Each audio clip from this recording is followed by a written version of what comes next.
नमस्कार दोस्तों, आज मैं पहुंचा हूं अजमेर राजस्थान, जहां ख्वाजा मोइनुद्दीन चिश्ती का दरगाह है, जिसे गरीब नवाज के नाम से भी जाना जाता है। यह नाम आम लोगों द्वारा दिया गया था। ख्वाजा मोइनुद्दीन चिश्ती का जन्म पारसिया में 1 फरवरी 1143 को हुआ था, जिसे आज हम लोग ईरान के नाम से जानते हैं। यह एक सूफी संत है और सूफी परंपरा को प्रचार करते हुए जीवन के आखिरी देश भारत अजमेर पहुँचे और अजमेर में ही अपना जीवन बिताने लगे, क्योंकि इस दरगाह पर मुस्लिमों के अलावा अन्य धर्म के लोगों का भी आना जाना लगा रहता था। इस दरगाह पर भारत ही नहीं बल्कि ईरान, पाकिस्तान, बांग्लादेश के लोग भी चादर चढ़ाने आते हैं। इस दरगाह का मेन प्रवेश गेट मुख्य बाजार से होकर आती है। इसे गेट नंबर 1 के नाम से भी जाना जाता है और इसे निजाम गेट के नाम से भी जाना जाता है, क्योंकि इसका निर्माण हैदराबाद के निजाम ने करवाया था। यहाँ कैमरा, लगेज कुछ भी ले जाने की अनुमति नहीं है। इसे आप होटल ही छोड़ कर आएँ या यहाँ आने के बाद आप लॉकर में जमा कर सकते हैं। ख्वाजा मोइनुद्दीन चिश्ती के दरगाह में प्रवेश के समय चाहे पुरुष हो या महिला, सबका सर ढका होना चाहिए। ख्वाजा मोइनुद्दीन चिश्ती के इस दरगाह पर सभी लोग अपनी मन्नतें लेकर आते हैं, चाहे राजा हो या गरीब।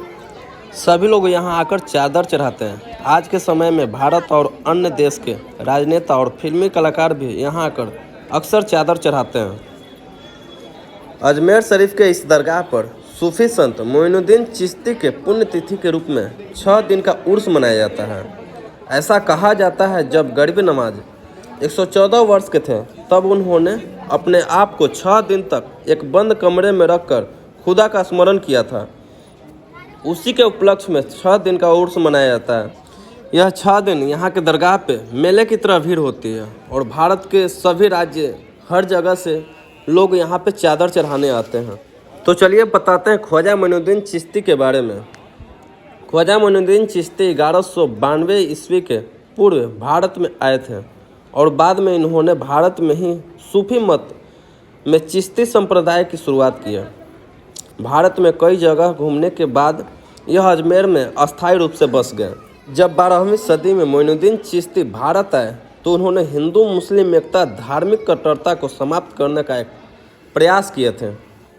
एक सन्यासी जीवन बिताते हुए लोगों को सही तौर तरीके बताने के साथ साथ इस्लाम का प्रचार का कार्य करते रहे। भारत जैसे धार्मिक देश में उनके विचारों का लोगों पर बहुत अधिक प्रभाव पड़ा। धीरे धीरे उनकी ख्याति दूर दूर तक फैलती गई। हिंदू मुस्लिम को समान रूप से मानने वाले ख्वाजा मोइनुद्दीन चिश्ती को इस्लाम की बंदिशों के बावजूद संगीत और कव्वाली को ईश्वर भक्ति का मार्ग बनाया। बड़ी संख्या में लोग सूफी संत बनने लगे। यही वो दरगाह है जहाँ पर लोग चादर चढ़ाते हैं और जीवन की मन्नतें पूरी करते हैं। यहाँ पर गुलाब का फूल और चादर चढ़ाना शुभ माना जाता है।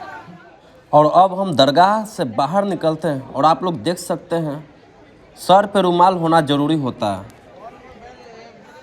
तो चलिए आगे चलते हैं। यहाँ पर कव्वाली का आयोजन हो रहा है, जिसका शुरुआत ख्वाजा मोइनुद्दीन चिश्ती ने करवाया था, जो आज भी चलता आ रहा है। यहाँ सभी लोग कव्वाली सुनकर उसका आनंद ले रहे हैं। कव्वाली को मुस्लिम धर्म में धार्मिक महफिलों का आयोजन किया जाता है और इसे समा भी कहा जाता है। किसी भी आयोजन में ये लोग कव्वाली को महत्वपूर्ण। और इस दरगाह पर एक छोटा सा कुंड है, जिसमें सभी लोग इस पानी से अपने शरीर को धोते हैं और अपने आप को पवित्र करते हैं। इस दरगाह पर इस कुंड का काफ़ी महत्व है। तो चलिए अब हम अपने वीडियो को यहीं समाप्त करते हैं और मिलते हैं आप लोग को एक नई वीडियो में एक नई जगह के साथ।